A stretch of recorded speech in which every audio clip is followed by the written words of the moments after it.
Mr. Chairman, I want to thank you for calling today's markup on H.R. 1683, the State Flexibility Act. I'd also like to thank you for your willingness to support this important legislation. Additionally, let me thank my colleague from Washington State, Kathy McMorris-Rogers, as well as full committee chairman Fred Upton, Greg Harper, and Leonard Lance for their work in authoring the legislation. Unfortunately, due to both the American Recovery and Reinvestment Act, the Stimulus Act, and the Patient Protection and Affordable Care Act, Obamacare, we're leaving states with zero flexibility by placing on them Medicaid eligibility restrictions known as maintenance of effort. These restrictions bar states from implementing simple waste, fraud, and abuse programs under Medicaid.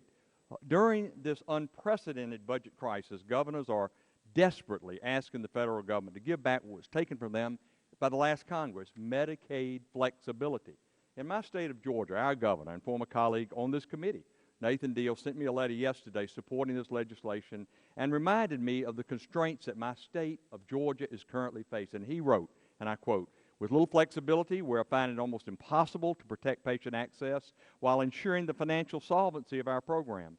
Since maintenance of effort requirements demand that the state of Georgia must maintain our Medicaid and S-CHIP programs with the same eligibility standards, methodologies, and procedures, the only options available to balance our Medicaid and CHIP budgets include what? Increases in participant cost sharing, reducing provider reimbursement, and eliminating coverage for optional benefit categories."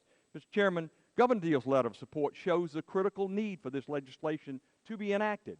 Since most states are compelled by their state constitutions to balance their budget on an annual basis, MOE compliance prevents states from implementing common sense Medicaid enrollment modernizations, and a failure of compliance means, you guessed it, a state loses all federal Medicaid matching funds.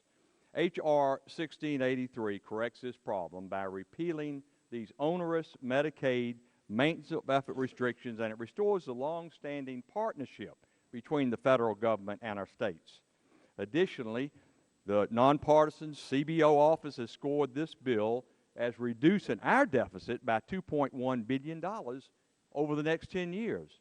And furthermore, the CBO estimates that the legislation could save states approximately $2.5 billion within that same budget window. Mr. Chairman, the Medicaid program has historically been a partnership between the states and the federal government, where states could manage their enrollment in a way that meets the needs of their citizens and keeps their budgets balanced.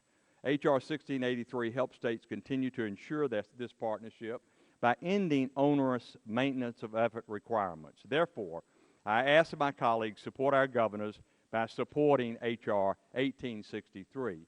Mr. Chairman, I ask unanimous consent to enter into the record letters of support for this bill from Americans for Prosperity, Let Freedom Ring, Americans for Tax Reform, Citizens Against Government Waste, and Governor Nathan Deal from the great state of Georgia.